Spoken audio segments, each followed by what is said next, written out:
ठीक है मम्मी जी, मैं ये घर छोड़कर अलग हुई जा रही हूँ, लेकिन मेरे मायके से जो कुछ भी मुझको मिला था वो सब मुझको वापस कर दीजिए। करुणा ने बहुत ही निडरता से कहा। ये लो जी, अब इनकी बात सुन लो। बहू, तुम्हारे मायके वालों ने दिया ही क्या था जो मांग रही हो? त्रिवेणी बहुत ही ढीठता के साथ बोली। अब आप ये क्या कह रही हैं मम्मी जी? आपकी मांग के हिसाब से मेरे मम्मी पापा ने अपनी हैसियत ना होते हुए भी बहुत कुछ दिया था। वो गहने भी जो मम्मी ने हमको शादी में चढ़ाए थे, और जिनको शादी के एक बार पहनने के बाद मेरे होते हुए भी जिनकी शक्ल दोबारा देखने को नहीं मिली। आपके मुताबिक वो आपके पास ही सुरक्षित थे। करुणा थोड़ी चिढ़कर बोली। ए लड़की, अक्सर त्रिवेणी करुणा को ऐसे ही शब्दों से नवाजा करती। तुम्हारा दिमाग तो ठिकाने पर है कि नहीं? ये जो 2 साल से इस घर में महारानी की तरह रह रही हो ना, उसकी भरपाई कौन करेगा? समझ लो कि वो तुम्हारा 2 साल का इस घर में रहने का किराया हो गया। फिर से त्रिवेणी बहुत ज्यादा बेशर्मी से बोली। मम्मी जी, ये क्या कह रही हैं आप? क्या ये घर हमारा नहीं था जो आप इस घर का किराया मुझसे मांग रही हैं? करुणा को त्रिवेणी से ऐसी उम्मीद तो बिल्कुल भी नहीं थी। माना कि वो उसको पसंद नहीं करती थी, लेकिन इतनी घटिया सोच उसकी परिकल्पना भी करुणा नहीं की थी। बहू, बोलने से पहले 10 बार सोच लिया करूं। आखिर तुम्हारा कौन सा घर? तुम्हारा इस घर पर कैसा अधिकार? क्या तुम इस घर को मायके से लेकर आई थी? त्रिवेणी बेशर्मी की जैसे सारी हदें पार कर रही थी। चलिए, आपको पहले मिलवाते हैं सारी परिस्थितियों से। समीर ने मध्यम वर्गीय परिवार की करुणा के साथ मनपसंद ब्याह किया था। समीर बहुत ही सीधा और सरल स्वभाव का, बहुत ज्यादा चतुर ना होने के कारण ज्यादा पढ़ा लिखा भी नहीं था। उसकी एक छोटी सी किराए की परचून की दुकान थी। करुणा वहीं सौदा पानी लेने आती थी। कब समीर का दिल करुणा पर आ गया पता ही नहीं चला, और करुणा को भी शांत और सरल स्वभाव का समीर बहुत अच्छा लगता। जब घर के छोटे बेटे समीर की शादी की बात चली तो त्रिवेणी ने उसकी शादी को भी दहेज के तराजू पर तोलना चाहा, क्योंकि त्रिवेणी का बड़ा बेटा अनिल बैंक में नौकरी करता था और उसकी ससुराल से भरपूर दहेज मिला था।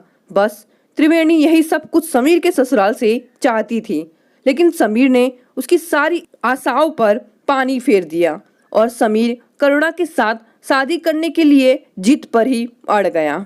पहले तो त्रिवेणी ने साफ मना कर दिया, लेकिन जब समीर ने अपने पवित्र प्यार को अपनाने के लिए घर छोड़ने की धमकी दी तो त्रिवेणी ने हाँ तो कर दी, लेकिन करुणा के मायके वालों से तरह तरह के सामान की फरमाइश कर दी। करुणा के मायके वालों ने किसी तरह से थोड़ी बहुत फरमाइश पूरी भी कर दी, लेकिन त्रिवेणी ने करुणा को बिल्कुल भी दिल से नहीं अपनाया, और जब देखो तब करुणा को बहुत खूबसूरत खूबसूरत तानों से नवाजा करती और अक्सर ही घर छोड़ने के लिए विवश करती। और एक खास बात कि समीर के सामने तो करुणा से कुछ नहीं कहती और उसके पीठ पीछे ना जाने कितनी बातें सुनाती।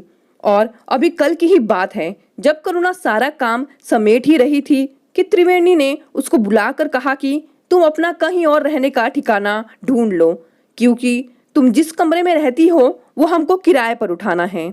अब तो करुणा भी त्रिवेणी की बातें सुन सुन कर पक चुकी थी और आज वो त्रिवेणी से साफ साफ बात करने के मूड में नजर आई। मम्मी जी, घर आप भी मायके से लेकर नहीं आई थी। अब तो करुणा की ढिठाई से बोली। 2 टके की छोकरी मुझसे बहस कर रही है? त्रिवेणी ने बहुत ज्यादा बिफरते हुए बोली। मम्मी जी, बहस करने के लिए आपने ही विवश किया है। और हाँ, एक बात साफ सुन लीजिए, जब तक आप मेरा सारा सामान वापस नहीं करती तब तक मैं इस घर से एक कदम बाहर नहीं निकालूंगी। आपको अभी तक मेरा सभ्य रूप देखा है, लेकिन अब आप मेरा दूसरा ही रूप देखेंगी, क्योंकि समीर के सामने तो आप बहुत अच्छी बनती हैं और उसके पीछे आपका दूसरा ही रूप होता है।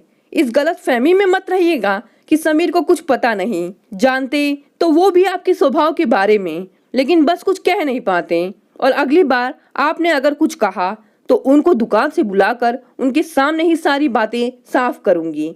इतना कहकर करुणा अपने कमरे में चली गई और त्रिवेणी को कुछ सूझ ही नहीं रहा था कि वो क्या जवाब दे, क्योंकि आज तो बहू ने उसको आईना दिखा ही दिया था क्योंकि वो भी ये घर मायके से लेकर नहीं आई थी और उसके बाद उसने चुप रहने में ही अपनी भलाई समझी, क्योंकि एक बार अगर करुणा की जुबान खुल गई तो बंद करना बहुत मुश्किल हो जाएगा।